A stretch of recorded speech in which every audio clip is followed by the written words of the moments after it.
Hey guys, what's up? I'm going to do a quick rotation video tonight, and it's pretty straightforward. The talents I have selected, I'm not going to use them. It's just the standard, most general spellcasting you can do. The ones I will be using is New Moon, Half Moon, and Full Moon. Those are our artifact powers. That's our baseline spell that we get for just having Sight the Balloon. So nothing fancy, just straightforward casting. And if you're interested in more advanced rotations and theory crafting sort of things, I will be doing more of those in the future. I just haven't gotten around to it yet. Still waiting for some things to finalize. And I will be going over various builds in a ongoing series, I guess. So stay tuned for that, and hopefully stick around for the basics in case you're interested.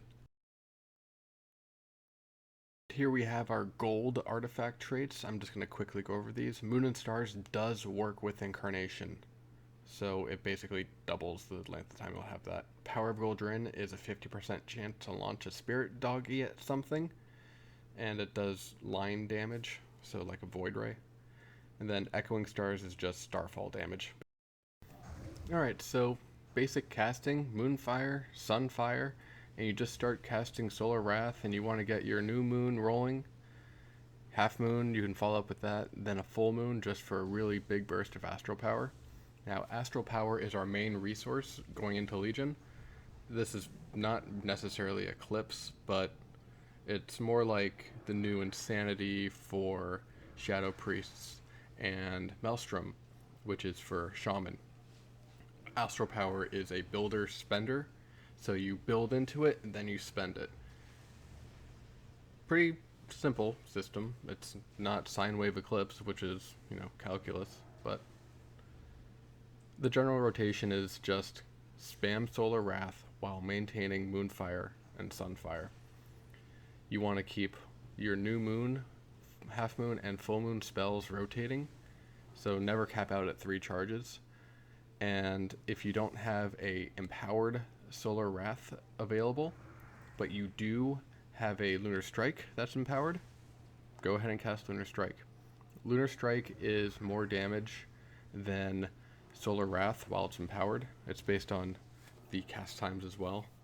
So you want to cast Solar Wrath as your main filler, but you don't want to waste your empowerment stacks on Lunar Strike. So the main objective with Astral Power is to generate as much as possible without wasting any. It's pretty difficult when you start adding in other spells, especially Astral Communion, so you have to be very cautious of what you're doing. It's pretty easy to go overboard with it. Now, the fun part about Astral Power is there's very little that you can do wrong with it. The only bad part would be just going too long without casting Star Surge or Starfall.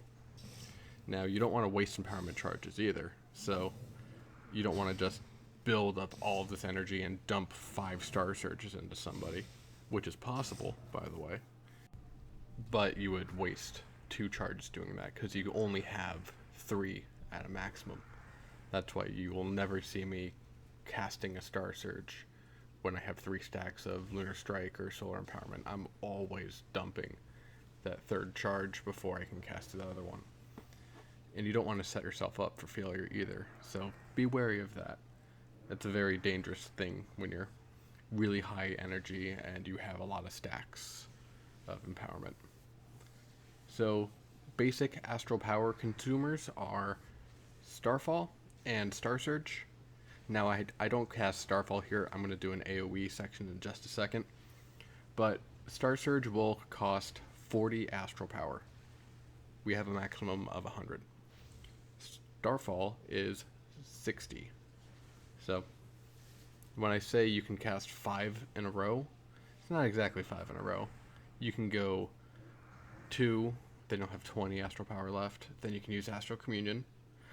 Then you can cast 2 more, and then you can cast Full Moon, and then you can cast another one.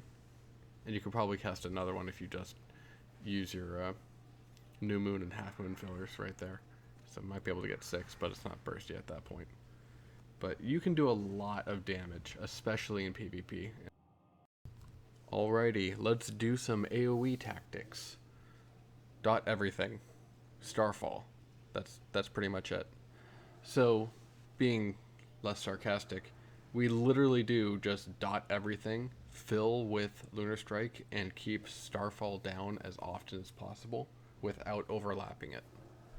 So Starfall is a blizzard type effect where you don't channel it, you just kind of set it down and forget about it.